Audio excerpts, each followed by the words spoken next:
یو ورور دا پوښتنه رالیږلې ده، وایي چې اورېدلي مې دي د شراب په وجه باندې څوک چې شراب وڅښي نو د هغه 40 ورځې لمونځ نه قبلیږي. آیا دا صحیح ده او که نه؟ او دا صحیح ده. نبی علیه الصلاة والسلام فرمایي وایي څوک چې شراب وڅښي نو د هغه 40 ورځې لمونځ بیا نه قبلیږي. د دې مطلب دا ده دوستانو چې د دې 40 ورځو کې چې دی کوم منځونه کوي د هغه اجر او ثواب به ده ته نه ورکول کېږي. د دې هېڅ وخت کې معنا دا نه ده چې مونځ تا نه قبلیږي نو مونځ پرېږده، مونځ مه کوه 40 ورځې، ځکه هسې هم نه قبلیږي. نه، دا خبره صحیح نه ده. بعضې خلکو د دې نه غلط فهم اخیستی. هغوی وایي مونږ خو شراب وڅښل، شراب څښلو نه وروسته خو زمونږ 40 ورځې مونځ نه قبلیږي نو قرار بس بېلمازه ګرځي. دا دوستانو صحیح نه ده. دا خو 2 ګناهونه شو، دا خو ډبل جرم شو. یو طرف ته د شراب وڅښل دا جرم دی، که اوس 40 ورځې مونځ نه کوي دا بل جرم شو. نو دا صحیح نه ده دوستانو. دې 40 ورځو کې فقط دته ثواب او اجر نه لیکل کېږي، لیکن مونځ به خامخا کوي. خو سبحان الله د الله جل جلاله رحم ته تاسو وګورئ. په همدغه حدیث کې اوږد حدیث د نبي علیه الصلاة والسلام فرمایي واما من تاب تاب الله علیه او کما قال علیه السلام.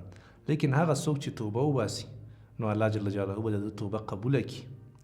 بس بیا فرض که یو نفر د شراب وڅښل، همدا نن توبه وویستله په اخلاص سره الله جل جلاله ته، نو ده ته الله جل جلاله سر له همدا نن نه د مانځه اجرونه او ثوابونه هم لیکي. داسې نه ده چې یو څوک توبه وباسي بیا هم هغه ته نه لیکل کېږي. نه، دا الحمدلله چانس شته ده. دا د الله جل جلاله لوی فضل ده په موږ او تاسو باندې. که چېرته یو انسان نه ګناه وشوه سمدستي د تېر نه توبه وباسي، ځکه دا نیکیانې دا په حقیقت کې بدیانې له منځه وړي. قرآن شریف کې دا الله جل جلاله فرمایي ان الحسنات یذهبن السیئات، یقینا نیکیانې بدیانې له منځه وړي. نو څومره زر چې کېدی شي باید توبه وباسو. که چېرته یو انسان د شراب څښلو نه وروسته سمدستي توبه وباسي نو الله جل جلاله به توبه قبوله کړي او له هغه نه وروسته بیا د هغه منځونو ثوابونه او اجرونه هم هغه ته لیکل. ulearn.com یو پلیټفارم دی چې په هغه کې مختلف زده کړې شته دی. که څوک غواړي چې بزنسمن شي، آنلاین فریلانسینګ طریقه زده کړي، اسلامیات ولري، که قرآن دی، دعوت دی، حدیث دی، همچنان اکاونټینګ ولري، کریټیو ډیزاین ولري، څنګه مختلف ویډیوګانې کورسونه جوړ کړي او همچنان څنګه آنلاین ویډیوګان جوړ کړي، نو دا ټول طریقې په ulearn کې شته دی. او فیس ډېر زیات کم دی.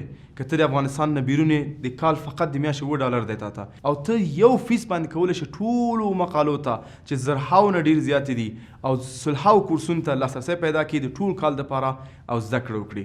زما په نظر بهترین چانس دی چې ته باید د خپل ژوند بدلون دپاره اولین اقدام وکړي چې هغه د ulearn کې راتګ دی او خپل زده کړه شروع کول دي.